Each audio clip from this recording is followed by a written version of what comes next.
How's the royal family? I pray that everyone is doing well. Well, my royal family, I'm just letting y'all know, gonna be one of them long, juicy ass videos. So, I'm committed, my royal family, to making sure I report the greatest details in the case of our royal son being slaughtered in the streets of America. I know many probably watched the memorial service of our King George Floyd. I watched that, but I have not at all lost sight of all the fuckery that's going down. Now let's keep in mind, my royal family, while these charade games is going down, they working overtime behind the scenes to get them off. Even these inbreds here too. So I have some videos to show the royal family, and I got an article to read, all right? And I've been paying real close attention to stuff. I've been reading things and watching stuff that people don't normally watch. But then I got to give it the short, compact version, but it's always end up being the long version to the royal family. So, I got some things here to read. I'm not going to read this very lengthy article because it's going to be the same repetitious things that's going to be said on the video. So I'm going to read the things that you're not going to hear on the video. So let's get this all together. Get this all set up. So today is Thursday. Testimony: shooter used racial slurs as Mr. Arbery lay dying. We ain't surprised. We ain't surprised at all. But who told that? This motherfucker here that's trying to act like he's so damn innocent. Oh, some shit gonna be revealed on you today, Ahmaud Fudd. Because some shit then came out about you and your fuckery. So, he, spilling the beans, but there's some things that has been revealed. A state investigator testified Thursday that a white man was heard saying a racial slur as he stood over Mr. Arbery's body moments after fatally shooting the black man with a pump-action shotgun. The inflammatory revelation came amid a week of angry nationwide protests over law enforcement's bias against black victims that erupt after the death of George Floyd in Minneapolis. In a hearing to determine whether there was enough evidence to proceed with a murder trial, the lead Georgia Bureau of Investigation agent in the case testified that Travis and Greg McMichael and a third man in another pickup, William Ruddy Bryant, used their trucks to chase down, box in Mr. Arbery, who repeatedly reversed directions and ran into a ditch while trying to escape.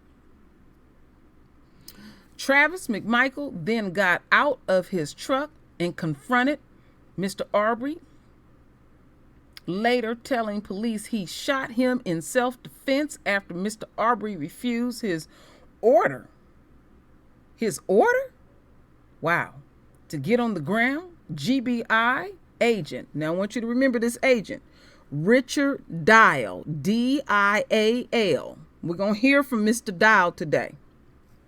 Mr. Dial said, a close examination of the video of the shooting showed the first shot was to Mr. Arbery's chest, The second was to his hand, and the third hit his chest again before he collapsed in the road in the subdivision in the port town of Brunswick.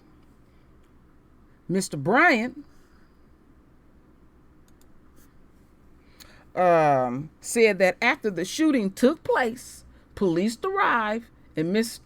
Arbery was on the ground, and that he heard Travis McMichael make the statement, "fucking nigger," Dial said.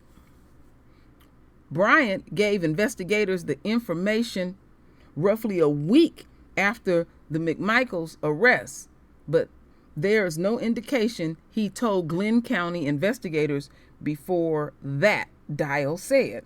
Lee Merritt, an attorney for Mr. Arbery's family, told reporters outside the courthouse that the prosecutor had warned the family before the hearing of the coming testimony about the racial slur. It was still very difficult to hear the contents of the prolonged chase, that after he murdered Mr. Arbery and stood over his body, he used a racial epithet, Merritt said. The lawyer said Thursday the testimony revealed that racism was at the heart, yes indeed, we already know, of Mr. Arbery's slaying. Mr. Arbery's mother, Wanda Cooper Jones, called the release of the new details in court very, very heartbreaking. He was afraid, Miss Cooper Jones said of her slain son. Life has placed him in a position where I couldn't protect him. He wasn't able to protect himself. At the conclusion of the probable cause hearing Thursday, Magistrate Court Judge Wallace Harrell found that there was enough evidence of the case against all three defendants to proceed.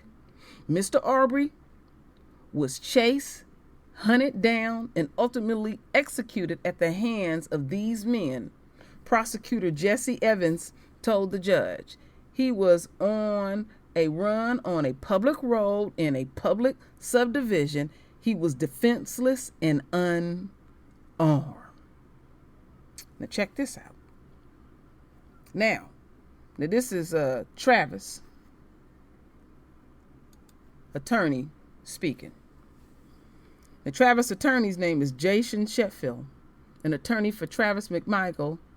Dial said, now Dial is the GBI investigator. Okay, let's keep in mind. Dial said Travis told police he said his shotgun at Arbery from roughly 90 feet away and told him to stop and get on the ground, lying bitch. That's when Mr. Arbery ran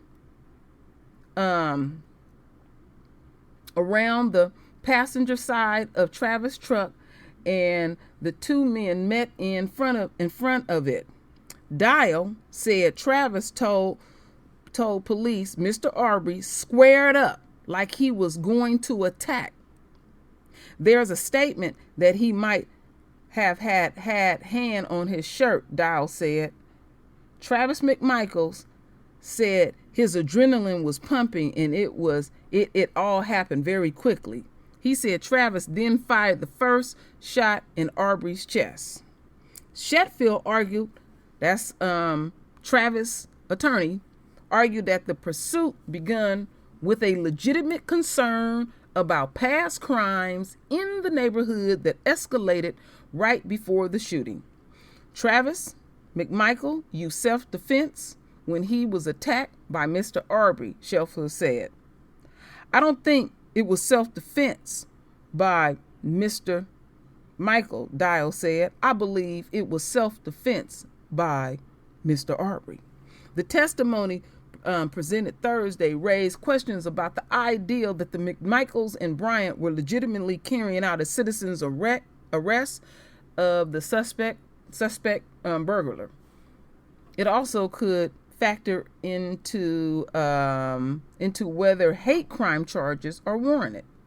Dial testified that Greg McMichael told police that he didn't know if Mr. Arbery had stolen anything or not, but he had a gut feeling that Arbery had committed prior break-ins in the neighborhood.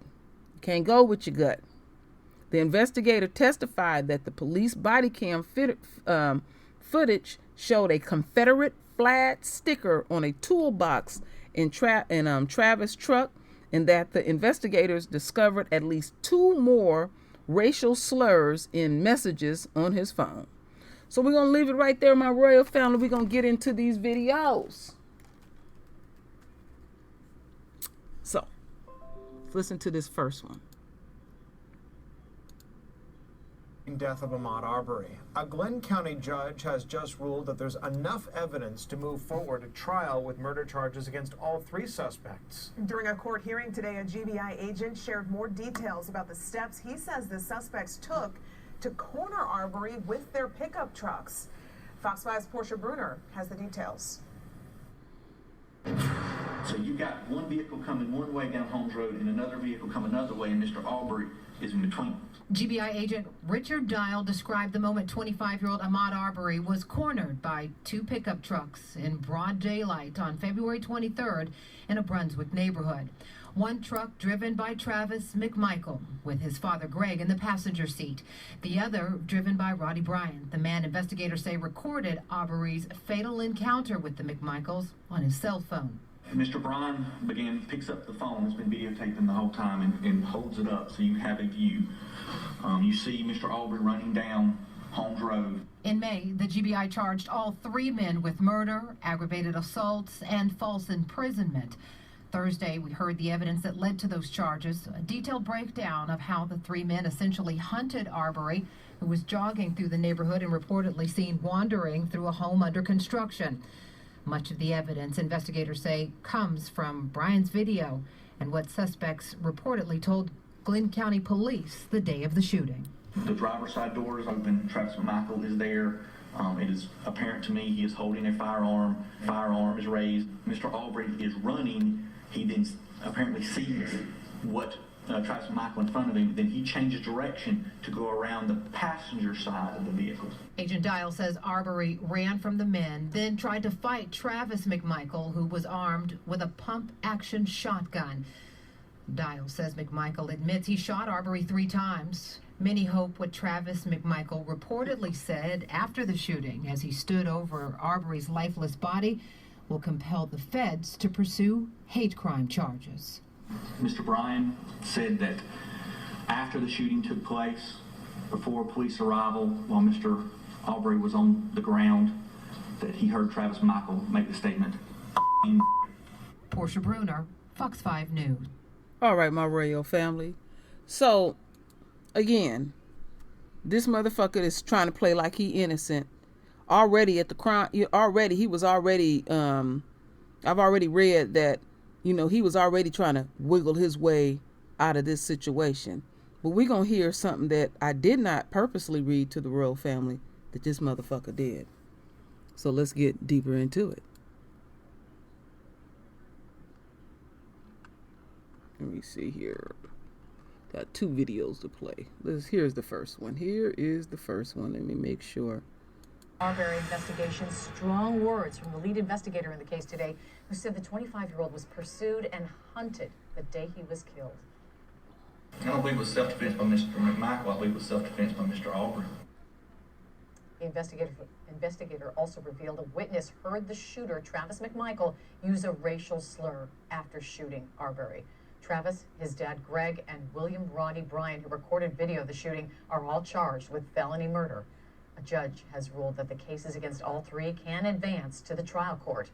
News4JAX reporter Joe McLean has been talking to demonstrators outside the courthouse. So we begin with News4JAX I-Team investigator Kelly Wiley, who was inside the courtroom. Kelly.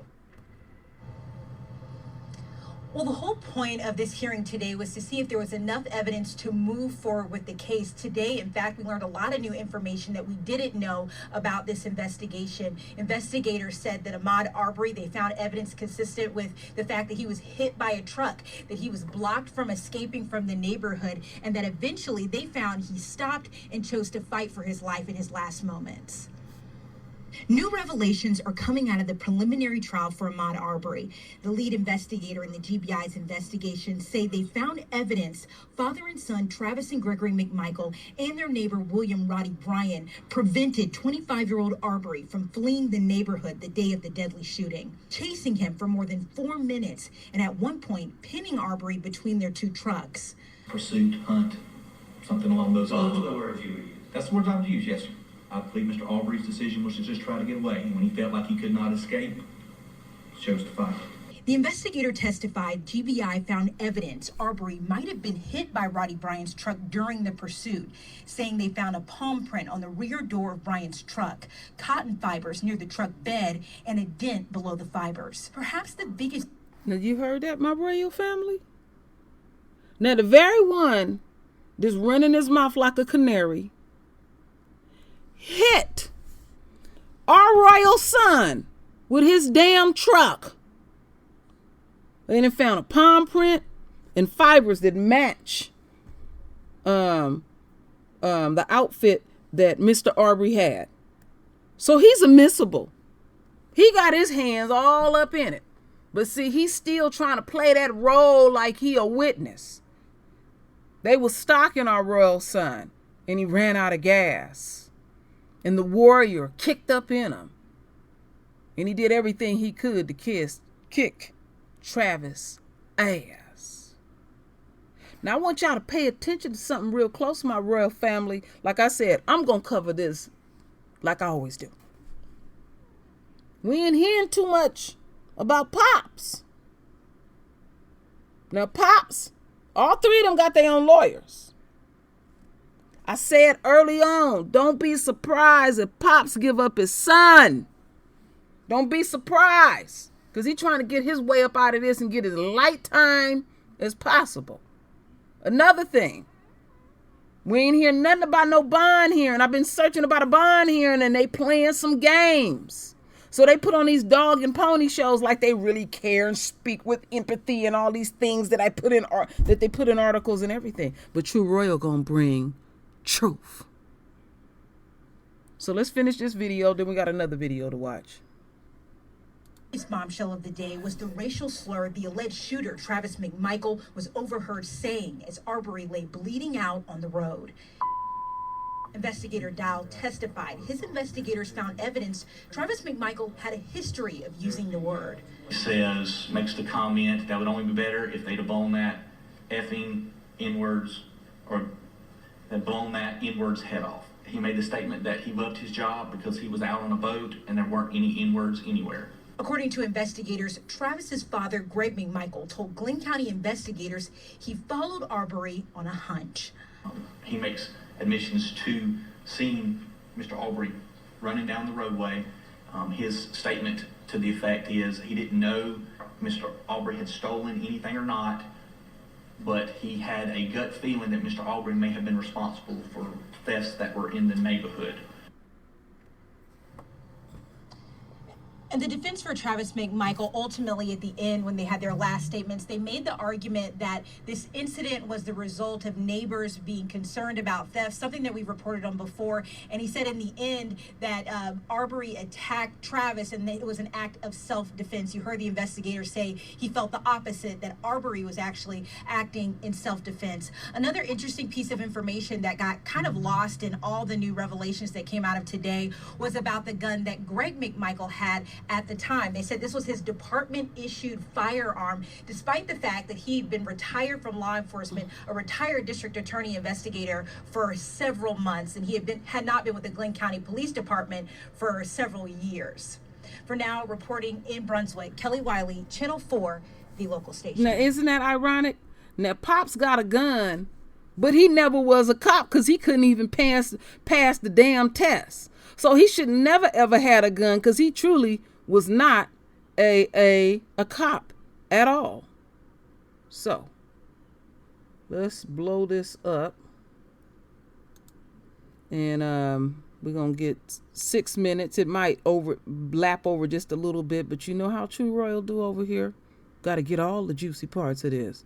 Don't want to miss a second of it. That's why I'm trying to. Bombshell revelation in the hearing for the men charged with murdering Ahmaud Arbery. Investigators say Travis McMichael used a racial slur while Arbery lay dying on the ground. State prosecutors laid out their case for charging all three men with felony murder today. In a preliminary hearing of the case, William Roddy Bryan waived his court appearance. Investigators said that the men blocked 25-year-old jogger Ahmaud Arbery from leaving the neighborhood before he was shot and killed. News4JAX reporter Kelly Wiley is joining us live after listening to the hours-long hearing. And Kelly, this bombshell, it was tough to hear. You know, it's very tough to hear. His family was inside the courtroom as this was said. The investigator that was saying this information was uncomfortable. He even said that too. But essentially, he said that after the shooting, but before police showed up, one of the witnesses, Roddy Bryan, said he heard Travis McMichael say the N-word as Ahmaud Arbery was laying on the ground. Today, startling new developments out of the preliminary hearing in the death of Ahmaud Arbery. The lead investigator in the case revealing one of the suspects overheard the man who shot Arbery call him the N-word after the shooting. I want to ask you about a particular quote that Travis McMichael stated on the crime scene that was overheard by one of the defendants and shared with investigators prior to police arriving. Today we heard that Travis McMichael, over the body of Ahmaud Arbery, said the N-word. How does that leave you feeling? It broke my heart for this mom. The lead investigator for GBI's investigation, Richard Dial, also revealed this isn't the first time Travis McMichael has used the word, saying investigators found multiple instances of Travis McMichael using the word on social media and in messages. But one particular one that comes to mind is he made a statement that he loved his job because he was out on a boat and there weren't any N-words anywhere. The state's questioning of the lead investigator also led to information on why Greg McMichael said he decided to pursue Arbery through the neighborhood. His statement to the effect is he didn't know Mr. Arbery had stolen anything or not, but he had a gut feeling that Mr. Arbery may have been responsible for thefts that were in the neighborhood. And coming up at 6 o'clock, we are going to tell you more about Roddy Bryan's role in this, according to the investigator. We knew that multiple times he had used his vehicle, according to these warrants, to block off Arbery, but that was really laid out today by the GBI investigator. We're going to lay that out for you at 6 o'clock. And Kelly, we know attorneys warned Ahmaud Arbery's family that they would hear that racial slur today and that it could be a pretty difficult day in court, right?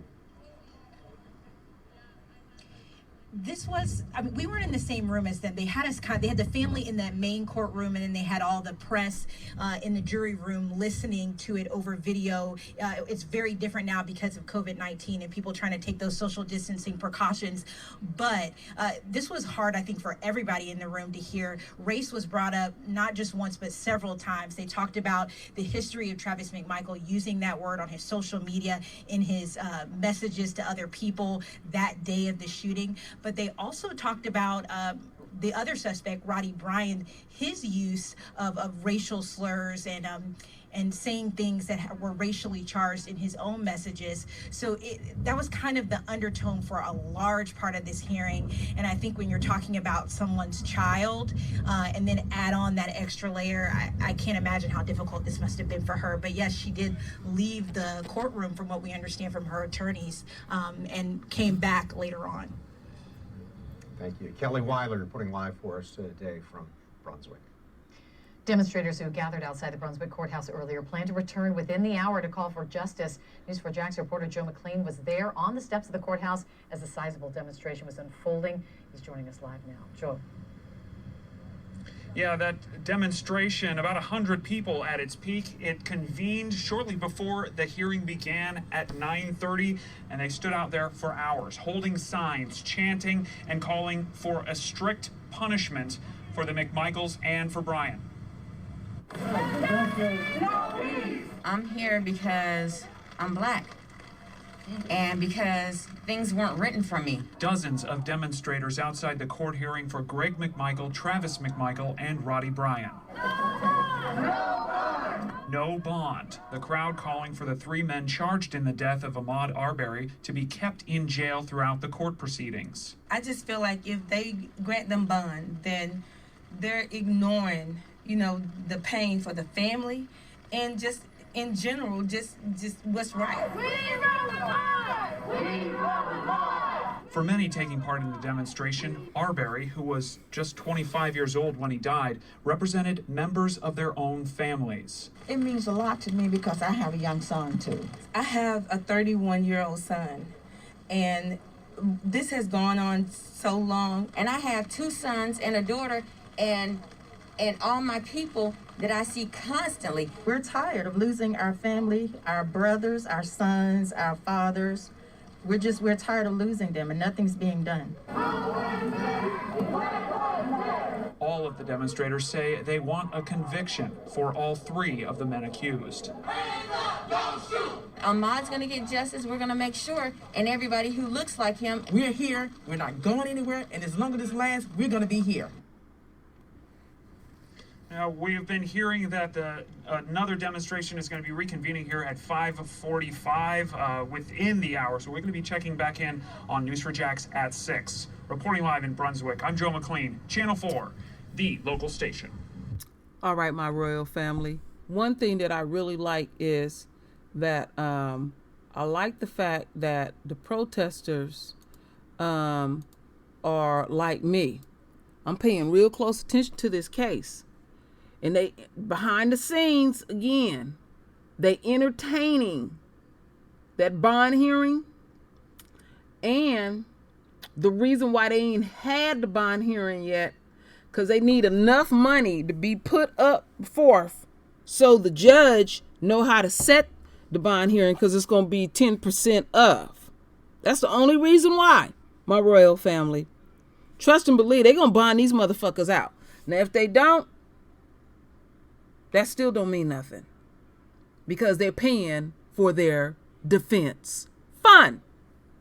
So, what we have learned today is Mr. Innocent trapped him, hit him with that truck, and they got, some evidence of that.